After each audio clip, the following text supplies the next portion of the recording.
عملية بعد الفطور وتحلي بعد التراويح. هاي حلاوة رمضان بالشتاء، الحلويات بتبرد فورا وما منضطر نستناها كتير.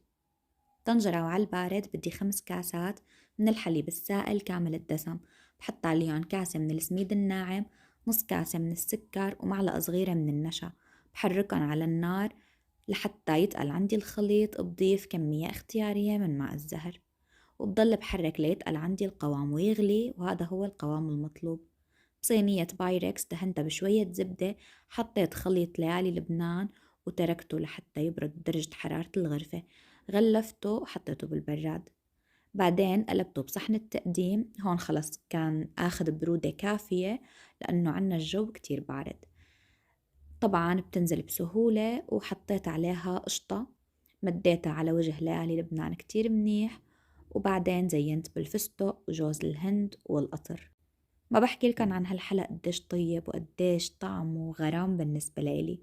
طريقة تحضيره سهلة وبيستاهل منكن لايك.